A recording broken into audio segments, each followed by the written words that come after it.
सभी पुण्यात्माओं को मेरा नमस्कार।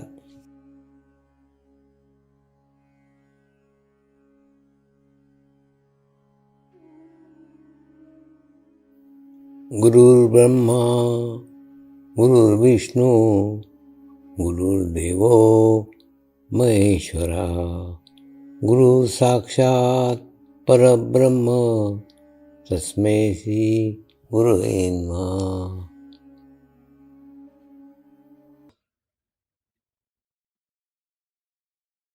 मेरे साथ मंत्र का उच्चारण करेंगे। मैं एक पवित्र आत्मा हूं, यानी मैं शरीर नहीं हूं। मैं एक शुद्ध आत्मा हूं। शुद्ध आत्मा केवल परमात्मा है, यानी मैं परमात्मा मैं हूं। परमात्मा के सिवा मेरा कोई अस्तित्व ही नहीं है। फिर से, मैं एक पवित्र आत्मा हूं, यानी मैं शरीर नहीं हूं। मैं शुद्ध आत्मा हूं। शुद्ध आत्मा केवल परमात्मा है। परमात्मा के सिवा मेरा कोई अस्तित्व नहीं है। मैं परमात्मा मैं हूं। फिर से, मैं एक पवित्र आत्मा हूं, यानी मैं शरीर नहीं हूं। मैं शुद्ध आत्मा हूं। शुद्ध आत्मा केवल और केवल परमात्मा है। परमात्मा के सिवा मेरा कोई अस्तित्व नहीं है। मैं परमात्मा मैं हूं। अभी इसी आत्मा भाव को बनाए रखते हुए गुरु मंत्र का उच्चारण करेंगे।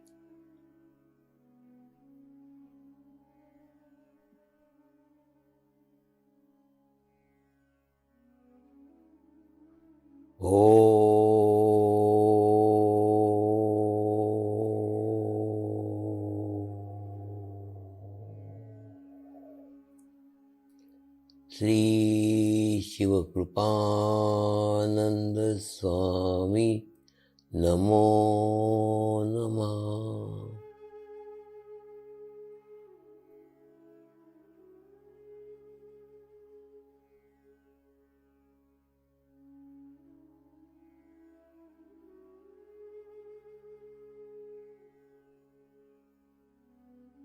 ओम श्री शिवकृपानंद स्वामी नमो नमः।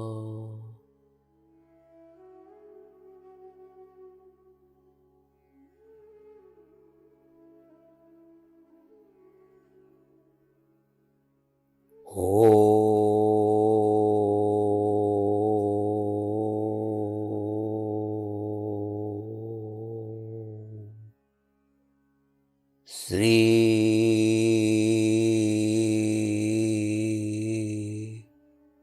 शिवकृपानंद स्वामी नमो नमः।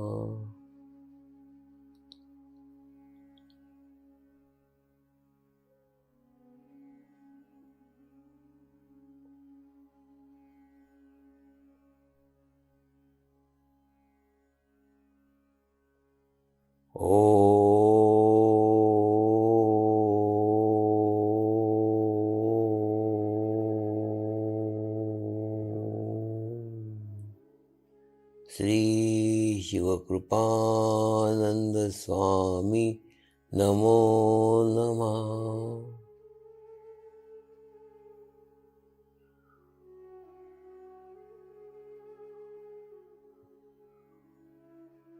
ओम श्री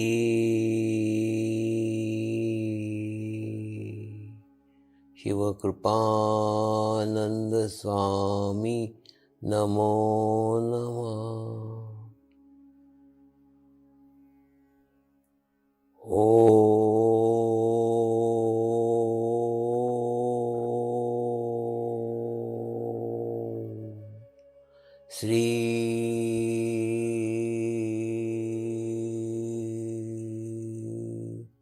शिवकृपानंद स्वामी नमो नमः।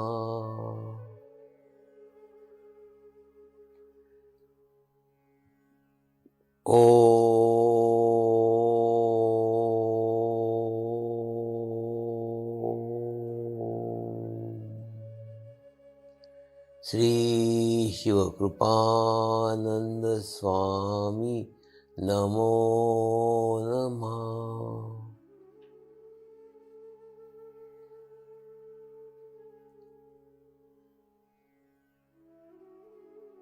ओम श्री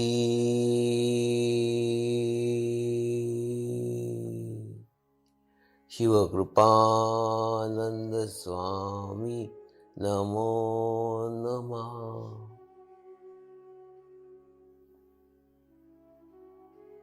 ओम श्री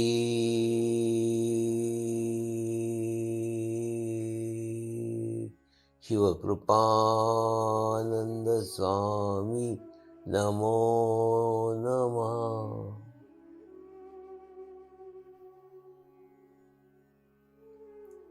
अब आप अपना चित्त सहस्त्रार पर रख के थोड़ी देर के लिए ध्यान में जाएंगे।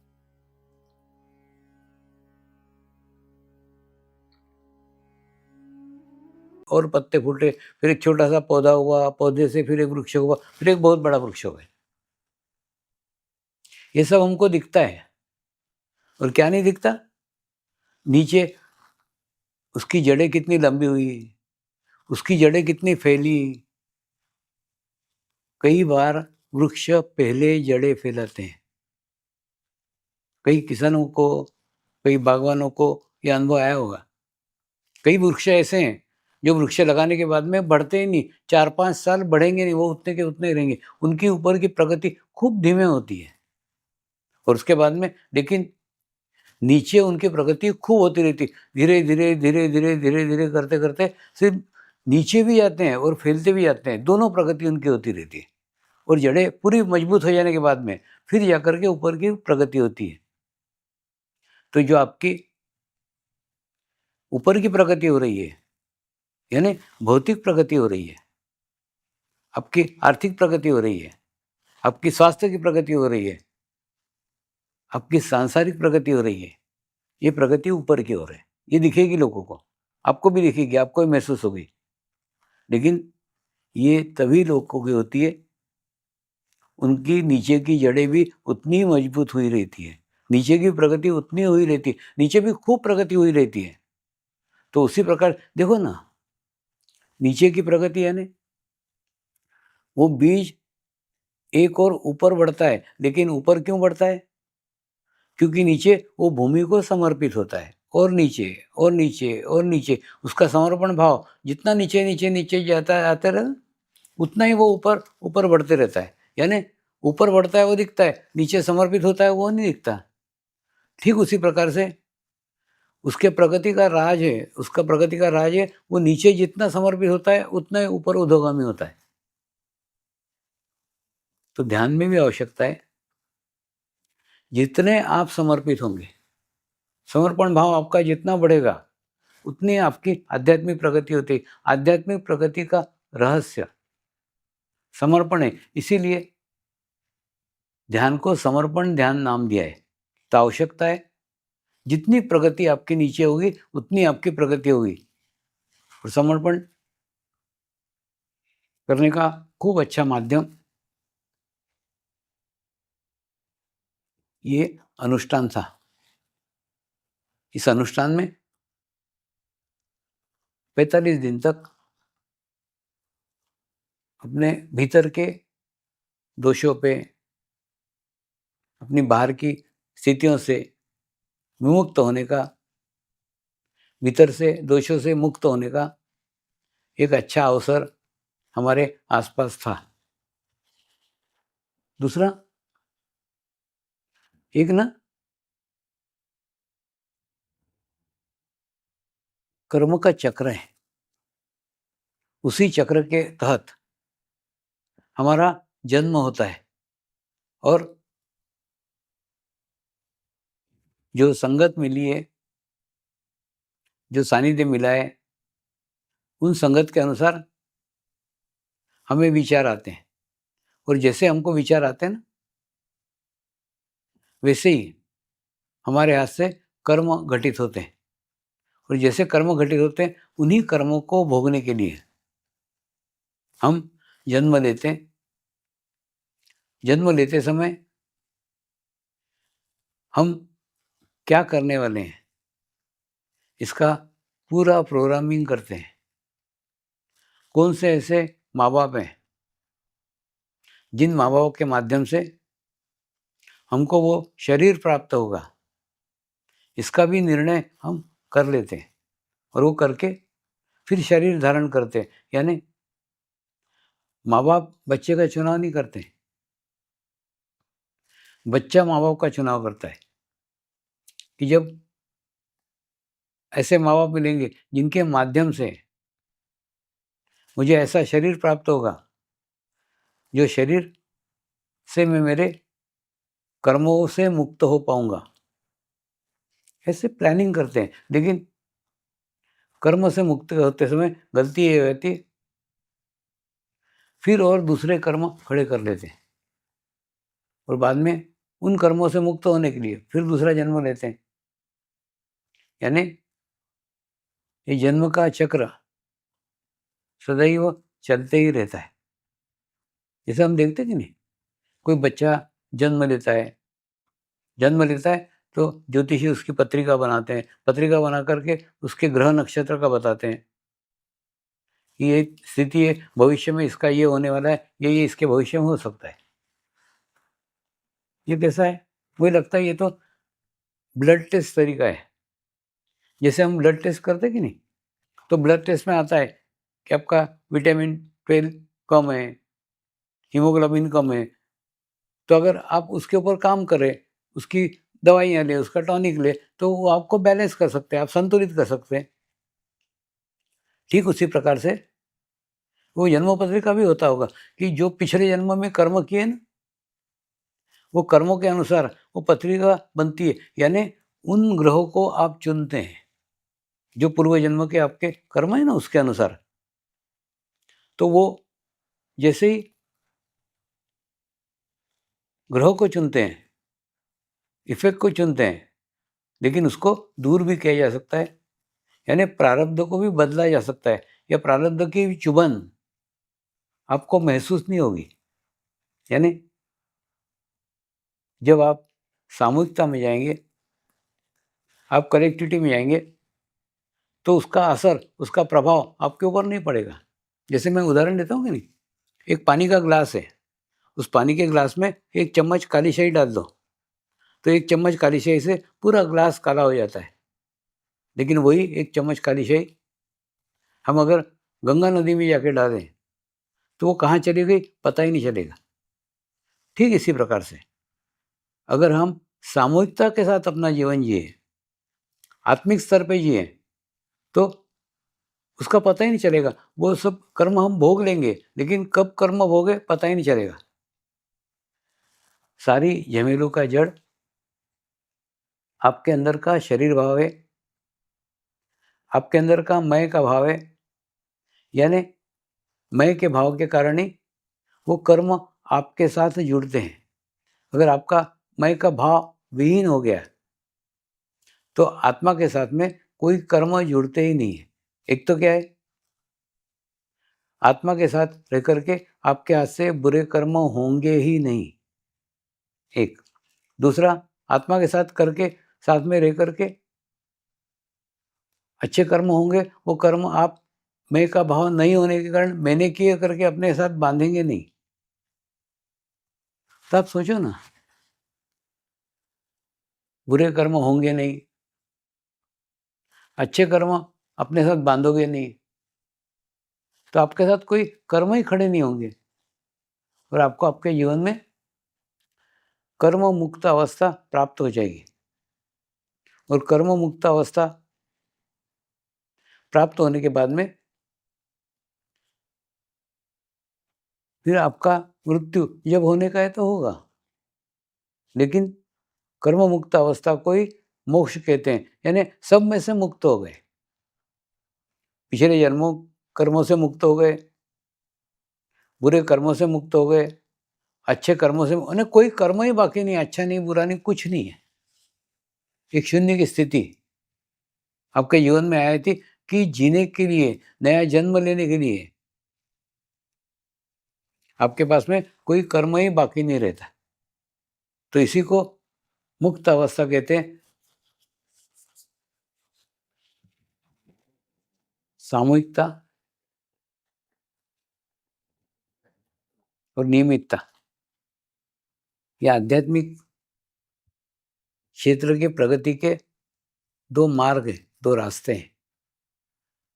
देखिए, पहली बात तो आप देखो ना, आपको भी आपके जीवन में जब भी अनुभूति प्राप्त हुई है, वो अनुभूति आपको सामूहिकता में प्राप्त हुई है। जब आप सामूहिकता में थे, कलेक्टिविटी में थे, तब प्राप्त हुई। उसके बाद में जब आप सामूहिकता में थे, कलेक्टिविटी में थे, सेंटर पे थे, तब जाके प्रगति हुई है। तो कहने का अर्थ, एक तो सामूहिकता अत्यंत आवश्यक है और दूसरा नियमितता आवश्यकता है। आपके पास ना, मैं देख रहा हूँ कई सालों से ध्यान कर रहे हैं लोग, कई साधक हैं, सालों से ध्यान कर रहे हैं, वो सालों से ध्यान कर रहे हैं, फिर भी ध्यान नहीं लगता। ध्यान के अंदर विचार आते हैं। सबसे बड़ी समस्या है, ध्यान में विचार आते हैं। फिर ऐसा लगता है, मेरा ध्यान तो लगता ही नहीं है, और फिर ऐसी गिल्टी फीलिंग की भावना से ध्यान छूट जाता है। इसी के लिए इस बार एक नया प्रयोग, नई विधि का अभ्यास 45 दिन में किया है। वही अभ्यास से इस बार आपको ध्यान कराने वाला हूं। आप प्रयोग करके देखिए। नियमितता अत्यंत आवश्यक है। दूसरा, ध्यान लगना चाहिए, ये भी अपेक्षा है ना। ये भी अपेक्षा अगर आप छोड़ दो ना कि ध्यान लगना चाहिए, फिर तो कोई अपेक्षा ही नहीं ना। आधा घंटा बैठना, मैं कहता हूँ ना, आधा घंटा आप मुझे दान करो, और जो चीज़ दान करते हैं उसको वापस नहीं मांगते ना। तो उसी प्रकार से आधा घंटा आप कोई अपेक्षा से मत करो। ध्यान लगे, ये भी अपेक्षा है, वो भी मत करो। और उसके बाद में आप करके देखो ना, कोई अपेक्षा नहीं, आधा घंटा बैठें, लगे तो भी बैठें, नहीं लगे तो भी बैठें। तो कहने का अर्थ, ऐसी बिना अपेक्षा से अगर आप ध्यान करोगे तो क्या होगा, धीरे धीरे धीरे शरीर को ध्यान की आदत लग जाएगी, धीरे धीरे धीरे विचारों को आपकी आदत लग जाएगी, बुद्धि को आपको आदत लग जाएगी। यह एक आदत है, ये आदत हमको शरीर को डालने की है। और कोई भी नई आदत डालते हैं तो शरीर तो विरोध करता ही है ना, क्योंकि शरीर को आदत ही नहीं है। शरीर को आदत है या तो काम करना, वो भी नहीं करने का। शरीर को आदत है विचार करना, वो भी नहीं करने का। यानी विचार भी नहीं करने का और काम भी नहीं करने का, ऐसी आदत डालने की कोशिश कर रहा हो तो शरीर विरोध करेगा ही ना। तो जिस प्रकार से हम कोई नई आदत डालते हैं, उसको समय लगता है, ठीक वैसे ही ध्यान की भी आदत डालो ना। और दूसरा, ध्यान को शौक समझ के ग्रहण करो ना। ध्यान से भी अपेक्षा मत करो कि ये मिल जाएगा, वो मिल जाएगा। आवश्यकता है नियमित ध्यान करने की, और आवश्यकता है सेंटर पे जाके ध्यान करने की। कोरोना काल के पहले खूब अच्छे से सेंटर चलते थे, उतनी सेंटर पे अभी संख्या नहीं रह गई। और उसी के कारण मैंने, जब ध्यान की आवश्यकता बढ़ रही है तब ध्यान कम हो रहा है। देखिए, दुनिया भर में कितनी अशांति फैली है, कितने युद्ध हो रहे हैं, इसके लिए उतने ही ध्यान के करने की आवश्यकता है। ध्यान करने वाले लोगों की संख्या जैसे जैसे विश्व में बढ़ेगी वैसे वैसे विश्व में शांति आएगी। विश्व की सामूहिकता क्या कह रही है, विश्व की कलेक्टिविटी क्या कह रही है, उसका इफेक्ट, उसका प्रभाव विश्व के ऊपर पड़ेगा ही। अगर आप विश्व में शांति चाहते हैं, अगर आप चाहते हैं कि विश्व का कल्याण हो, तो आप जितने अधिक से अधिक ध्यान करने वाले लोगों की संख्या बढ़ेगी, ध्यान की स्थिति बढ़ेगी, वैसे वैसे विश्व में शांति आएगी। किस पक्ष के लोग हैं, शांति के पक्ष में या अशांति के? आप आपका एनालिसिस करो ना, आप आपका निरीक्षण करो। तो सेंटर पे जाकर के ध्यान करना अत्यंत आवश्यक है। यानी आप ध्यान को उतना महत्व दे रहे हैं। वैसे घर पे आप ध्यान करते हो, एक तो नियमितता नहीं रहती है, दूसरा 30 मिनट ध्यान नहीं लगा तो उड़ जाते हो। ऐसा सेंटर पे उठोगे क्या? नहीं, नहीं, लोग क्या कहेंगे? तुरंत आपका मैं वहाँ आड़े आएगा कि जब तक लोग उठते नहीं, आप नहीं उठ पाएँगे। तो ज़बरदस्ती क्यों ना हो, आपको सेंटर पे 30 मिनट ध्यान के लिए बैठना ही पड़ता है। ऐसा कंपल्सरी कोई घर पे बिठाता है क्या? नहीं। 10 मिनट बैठा, ध्यान नहीं लगा, उठ गए, ऐसा नहीं। इसलिए सेंटर पे जाओ, नियमित सेंटर पे जाओ। सेंटर पे जाकर के सामूहिकता में जाना होगा। जहाँ सामूहिकता है, वहीं परमात्मा है। सामूहिकता में हमारी उतनी हैसियत नहीं है, हमारी वो स्थिति नहीं है कि हम अकेले ध्यान कर पाएँ। होता है ना, कई बार कई लोगों ने ये भी उदाहरण दिए कि गौतम बुद्ध के कोई गुरु नहीं थे, महावीर स्वामी के कोई गुरु नहीं थे। यानी कई महात्माएँ ऐसे होके गए जिनके कोई गुरु नहीं थे। तो कोई गुरु ना हो तो भी हमारा चल सकता है, हमारी प्रगति हो सकती है। लेकिन वो साक्षात प्रकृति के साथ जुड़े हुए थे, तो उनको अलग से गुरु करने की आवश्यकता ही नहीं थी। आपकी स्थिति ऐसी है क्या? नहीं है, आपकी स्थिति वैसी नहीं है। तो आपको आवश्यकता है बाबा गाड़ी की, आवश्यकता है गुरु की, आपको आवश्यकता है कोई माध्यम की। आप नेचर के साथ जुड़े हैं क्या? कई आप देखो ना, कई गुरुओं के अनुभव, उन्होंने कोई, उनके सामने कोई घटना घटित हो गई, बस उतने से के अंदर ही उनका ध्यान लग गया। यानी उनकी चित्त की दिशा एकदम पवित्र थी, शुद्ध थी। उतनी आज आपकी नहीं है। इसलिए आपको आवश्यकता है गुरु की, आपको आवश्यकता है सामूहिकता की, आपको आवश्यकता है कलेक्टिविटी की। तो सेंटर पे जाना नियमित चालू करो, नियमित सेंटर पे जाओ। भले हफ्ते में 1 बार जाओ, लेकिन जाओ। हफ्ते में 1 बार तो सेंटर पे जाना ही चाहिए। तो उससे सामूहिकता के साथ आपका संपर्क रहता है और उसके बाद में सामूहिकता में, ध्यान में एक होता है ना, जैसे अपनी गाड़ी हम हर दफ़े सर्विसिंग को रखते हैं, वो गाड़ी अच्छी चलती है। उसी प्रकार से ये सेंटर मतलब सर्विसिंग सेंटर है। आप हफ्ते में 1 बार जाते हो तो आपकी देह रूपी गाड़ी की सर्विसिंग हो जाती है और सर्विसिंग होने के बाद में फिर हफ्ते भर नियमित चलती है। तो नियमित घर पे ध्यान करो और उसके बाद में 1 हफ्ते में तो भी रोज़ नहीं कर सके तो हफ्ते में सेंटर पे जाकर के ध्यान करो। ऐसा करोगे तो आपकी प्रगति होगी, आपका प्रोग्रेस होगा। दूसरा आज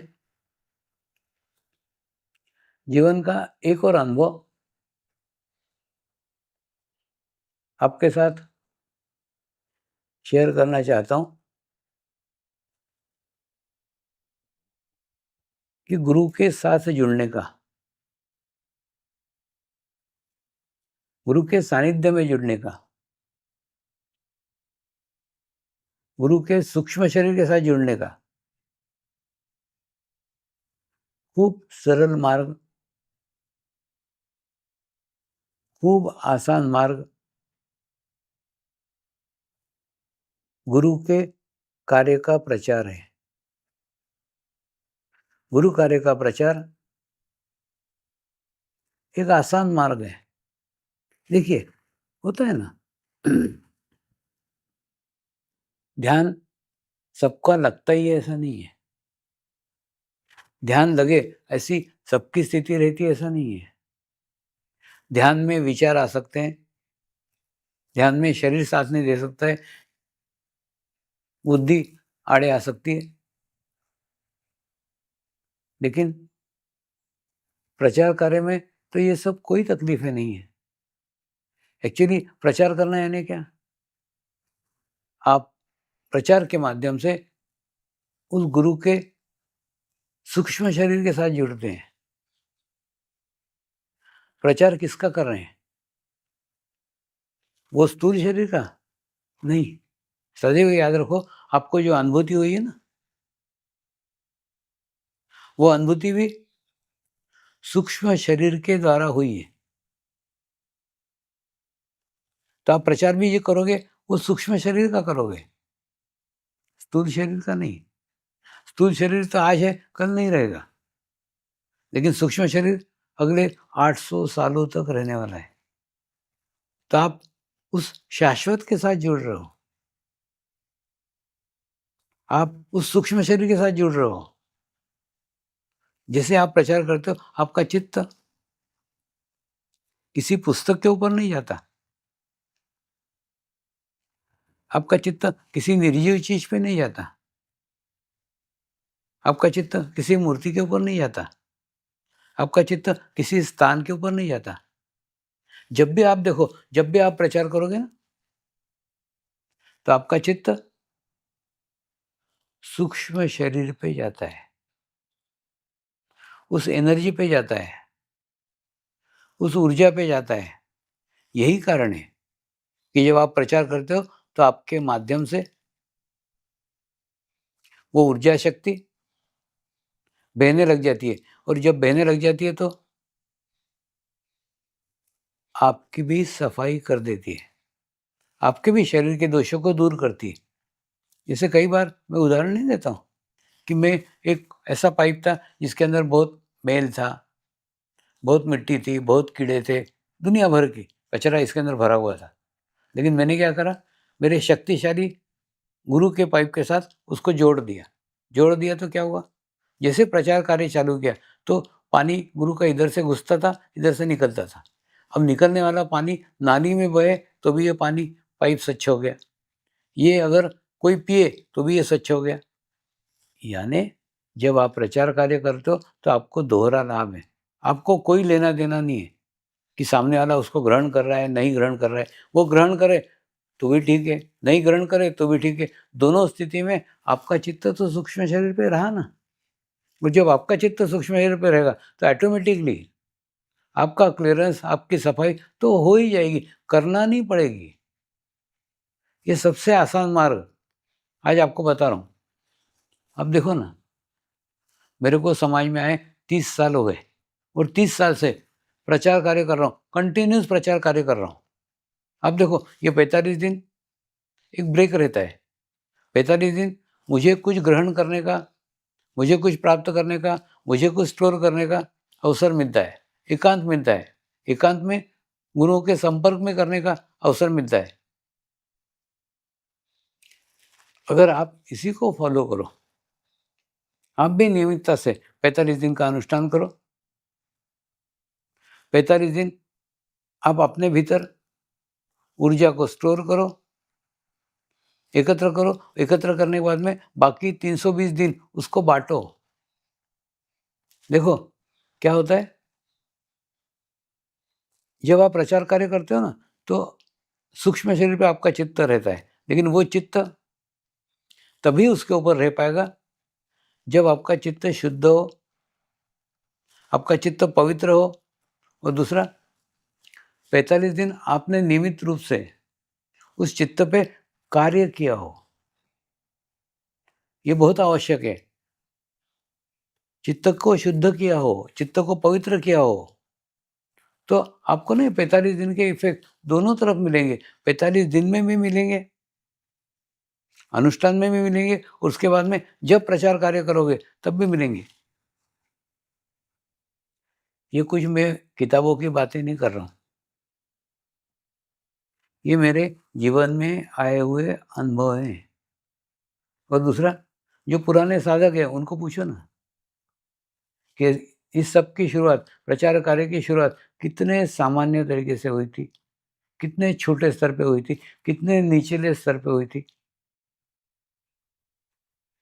कोई, मेरे पास पेपर्स नहीं थे, कागज़ नहीं थे, सम्मान पत्र नहीं थे, किताबें नहीं थी, साहित्य कुछ भी नहीं था, कुछ भी नहीं था, एकदम खाली था। और ऐसे खाली स्तर पे, और दूसरा, कोई पहचानने वाले भी नहीं थे, कोई जानते भी नहीं थे। हिमालय से जब मुंबई में आया ना, कोई भी नहीं जानता, कोई पहचानता तक नहीं था। उसके बावजूद भी धीरे-धीरे, धीरे-धीरे जैसे-जैसे कार्य करता गया, वैसे-वैसे प्रगति होती गई, प्रोग्रेस होती गई। और दूसरा, लाखों लोगों को ये अनुभूति प्राप्त हुई है। एग्ज़ैक्ट इसकी संख्या कोई नहीं बता सकता, कोई ट्रस्टी नहीं बता सकता, कोई सेंटर नहीं बता सकता, कोई देश नहीं बता सकता कि एग्ज़ैक्ट कितने साधक हैं। लाखों के अंदर साधकों की संख्या है। तो साधकों की संख्या भी किसी को पता नहीं। दूसरा, कई देश ऐसे हैं जिन देशों में कोई साधक पता ही नहीं रहते, और जैसे मैं जाता हूँ सब एकदम खड़े हो जाते हैं, यानी वहाँ रहते हैं, लेकिन सोए हुए रहते हैं। उनको जगाने की, उनको जगने की अत्यंत आवश्यकता है। और दूसरा,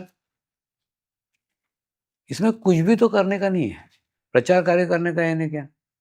प्रचार कार्य से आप किसी भी माध्यम से जुड़ सकते हो। जैसे सवेरे व्हाट्सएप अभी तो बंद है, लेकिन आएँगे वो इसके बाद में, महाशिवरात्रि के बाद, तो वो मैसेज को आप स्प्रेड करने का, सबको, एक तो वो मैसेज को पढ़ने का, और दूसरा, नाभि चक्र अभी भी जितना खुलना चाहिए ना साधकों का, उतना खुला नहीं है। कोई अच्छा आर्टिकल आता है, कुछ अच्छा मैसेज आता है ना, पढ़ के खुश हो जाते हैं, हाँ, बहुत अच्छा, बहुत अच्छा। उसके बाद में उसको स्प्रेड नहीं करते, उसको भेजते नहीं हैं। अरे बाबा, कोई संदेश आपको ज़्यादा अच्छा लगा ना, तो उसको दूसरों को बाँटो ना। बाँटने के लिए नाभि चक्र विकसित होना चाहिए, नाभि चक्र विकसित नहीं है ना, तो उसके कारण जो भी अच्छा मिलता है, अपने को लेके बैठ जाते हैं। अच्छा अच्छा, या तो भेजेंगे ना, तो अपने-अपने रिश्तेदारों को भेजेंगे, अपने-अपने मित्रों, माने सब जगह नहीं भेज पाते। एकदम लिमिटेड लोगों के अंदर रहते हैं। लेकिन ऐसा है क्या? ऐसा रहता तो मैं भी हिमालय के ऋषि-मुनियों को लेके वहीं बैठे रहते। ऐसा नहीं है। उसके बाद में, यहाँ आने के बाद में फिर धीरे-धीरे प्रचार कार्य, प्रच माने एकदम अगर कोई तटस्थ होके देखे ना, तो ये पूरे कार्य की प्रगति को, तो सिर्फ़ प्रचार कार्य से सारी प्रगति हुई है। ये एकदम आज मैं मेरे जीवन का रहस्य बता रहा हूँ। आप भी उसको अपनाओ। ध्यान नहीं करते आता मत करो, प्रचार तो करो। प्रचार करते ध्यान कब लग जाएगा, तो आपको पता नहीं चलेगा। तो कहने का अर्थ है, प्रचार कार्य भी एक बहुत अच्छा माध्यम है, जिस माध्यम से आप प्रगति कर सकते हो, आपकी प्रोग्रेस हो सकती है। और दूसरा, कितना अच्छा है ना, ये एक ऐसा माल है जो आप बेचने जाओ, बिका तो भी आपको फ़ायदा है, नहीं बिका तो भी आपको फ़ायदा है। जैसे होता है ना, आप कोई चीज़ बेचने के लिए जाओ, आपको प्रॉफ़िट तब होगा जब वो बिकेगा। हाँ, इसके अंदर तो ऐसा है कि आप बेचने जाओ, प्रॉफ़िट हुआ तो भी ठीक है, बिका तो भी ठीक है, नहीं बिका तो भी ठीक है। दोनों स्थिति में आपका प्रोग्रेस, क्यों? क्योंकि जिस प्रकार से एक स्वच्छ पानी पाइप में से गुज़रता है, तो पाइप को स्वच्छ करता ही है, पाइप की गंदगी हटाता ही है, पाइप के कीड़े दूर करता ही है। बिल्कुल ठीक है ये। जैसे ही आप प्रचार करते हैं, तो आपके अंदर से परम चैतन्य जाता है, निकलता है, जाता है, निकलता है। उसमें आपकी सफाई तो हो जाती, आपके चक्रों की सफाई हो जाती है, आपके शरीर की सफाई हो जाती, आपके अंदर प्रोग्रेस होना चालू हो जाती। आप करके तो देखो, कुछ तो करो, कुछ भी नहीं करते, देख के बैठ जाते हो, बैठ के नहीं होगा। कोई भी मैसेज आया, कोई भी संदेश आया, उसको स्प्रेड करो ना। और दूसरा, आप कल्पना करो ना कि 10 लोगों को भी आप करो, नियमित पकड़ो कि एक 10 लोग हैं, 10 लोगों को मैं नियमित करूँगा, तो भी कितना सारा बढ़ सकता है। और दूसरा, ये एकदम निःशुल्क है। उसके लिए कुछ भी खर्चा करने का, कुछ भी करने का कोई आवश्यकता नहीं है। और दूसरा, अभी खूब व्यवस्थित हो रहा है अभी, प्रचारकों का टीम तैयार हो रहा है।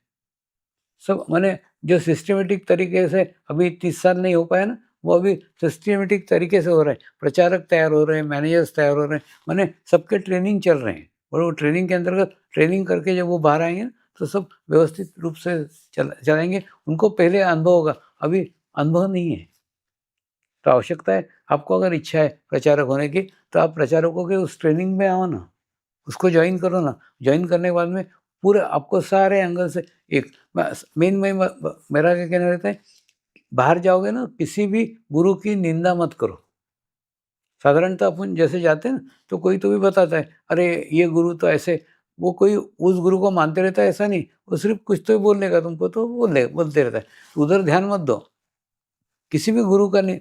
अब जैसे मेरा ये था कि जब मैं मार्केटिंग में था ना, मैं बोलता था मेरा माल सर्वश्रेष्ठ है, बाकी माल की मुझे जानकारी नहीं है। मुझे अब सबकी जानकारी होना कोई ज़रूरी थोड़ी है। तो उसी हिसाब से कोई भी आपको अन्य पंथ का बोले तो उनको बोलो कि हमको जानकारी नहीं है, बाकी हमको मालूम है हमारा अच्छा है। तो उसी, और वैसे भी मैं ना मेरे इसमें संतुष्ट था, तृप्त था, तो मैंने कहीं पे भी कहीं जाने का टाइम ही नहीं मिला। मतलब कहीं पे, और जो कुछ जाना है ना दूसरे इसके बारे में, वो तो लोगों ने आके समझाया, लोगों ने आके बताया तो बताया। बाकी मेरे को खुद को जाने की ना इच्छा थी, ना जाता था, कुछ भी नहीं था। दूसरा, मैंने आपको जो बताया कि एक ध्यान की विधि, ये मैंने ना आपका 45 दिन में आपका खूब निरीक्षण पास से करते रहता हूँ। सूक्ष्म शरीर के माध्यम से आपका निरीक्षण एकदम पास से होता है। तो इसमें क्या महसूस हुआ? ध्यान न करने के कारण क्या है?